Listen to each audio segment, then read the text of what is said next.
Question number 2. What difference does it make what color Jesus is? And I have to answer this one. I answer this one a lot. My question for this is a question for which I can provide a personal answer also. For me, my answer to this question is that it makes entirely no difference what color Jesus is. None whatsoever. But I am not the one who has taken a man that was born in Africa and changed him and presented him, changed his presentation as one with blue eyes, blonde hair, and milky white skin. Now, we're gonna get to scientific DNA proof here in a minute, and they use these same words. That's why I felt good using them, because the scientists used them, right? But there's no doubt importance is placed on this by somebody, because they changed him, right? The Bible tells us about Jesus. But they have changed him from what the Bible tells us to present him as a white man. Now, here's the physical description of Jesus given in the Bible. Revelation 1, 13 through 16. And in the midst of the seven candlesticks, one like unto the Son of Man, clothed with a garment down to the foot, and girt about with the paps with a golden girdle. And his head and his hairs were white like wool, white as snow. And his eyes were as flames of fire. And his feet like unto fine brass, as if they burned in the fire. And his voice as the sound of many waters. And he had in his right hand 7 stars, and out of his mouth went a sharp, 2-edged sword, and his countenance was as the sun shining in his strength. Revelation 1, 13 to 16. So now, let's take a look then at this description of Jesus from the feet up. Feet like fine brass. And I'll say this. Brass is brown, chocolate in color. There's a picture of a brass shield.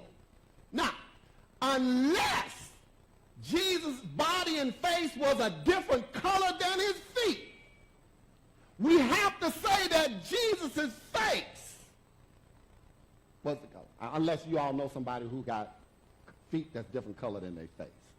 I don't know anybody like that. Not anybody that's well. Not anybody that's well. So, if his feet were brown, like our feet, we have to say that his body and his face were brown like us.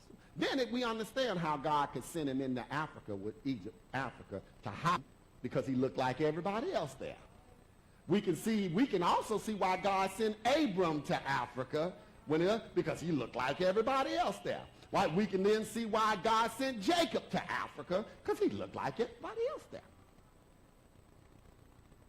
Brown feet. So we know then that Jesus, his skin color was brown. Now, unless Jesus' body and face was a different color than his feet, it is safe to say that his face would also be the color of fine brass. But let's continue on. His eyes were as flames of fire. That's red. That's red. That's not blue. That's red. His hair, white like wool. Right? So I'll restate my answer. For me, the color of Jesus is not important. But this question should be asked to those who have changed his appearance from the appearance presented in the Bible. You can't get this wrong and tell me you got the rest of it right. You can't do it. No. So, what difference does it make? On the left is Jesus as depicted in the Bible. On the right It's how many of us depict them today. Now, what's the problem with that? Remember, as Christians, we ascribe deity to Jesus. As a member of the Trinity, we say that he is God. Right? That's what we say. So, when you change this to this, let's see what Romans 1 says. For the wrath of God, God is man, is revealed from heaven against all ungodliness and unrighteousness of men who hold the truth in unrighteousness. In other words, God is mad, and his wrath is coming down on people who know the truth, but for some reason they hide it or they change it because they don't want you to know it. Right? Because that which may be known of God is mad, because God, they know it. God has showed it to them. But we talked about Gentiles last weekend. For the invisible things of him from the creation of the world are clearly seen, being understood by the things that are made, even his eternal power and Godhead, so that they are without excuse. Because that, when they knew God, they glorified him not God as God, neither were thankful, but became vain in their imaginations, and their foolish heart was darkened. And professing themselves to be wise, they became fools. And look, and they changed the glory of the uncorruptible God into an image made like unto corruptible man. When you take the Jesus of Revelation, when you take the Jesus on the left-hand side and you change him to the Jesus on the right-hand side, you are changing the image of the incorruptible God. Because we say Jesus is deity. Now, this is important. I don't care what color a person is. I don't care. But if you worship in a church that has a non-black pastor or leader, you need to know how he stands on this. Because if he's not standing with Revelation's depiction, it says a lot about what he thinks about you, he or her, and a lot about what they think of black people in general. Look, I took my daughter out of Hearst Catholic School and took her to St. Sabina. And one of the main reasons I took her to St. Sabina, because when you walk into St. Sabina, the Jesus of Revelations 1:13-16 is prominently posted in the sanctuary.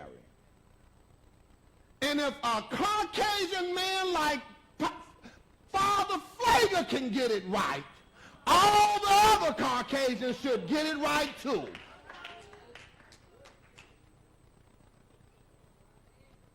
Period. When you walk into St. Sabina, you see a bronze-skinned Jesus with white hair and red eyes with his arms open.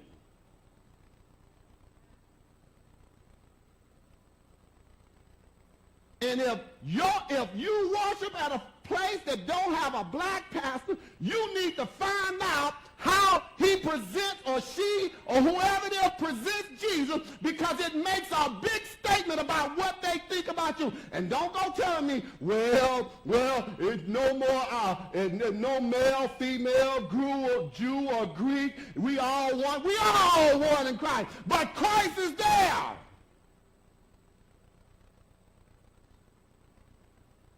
We just talk about love. Yeah, and the first love you ought to talk about is love yourself.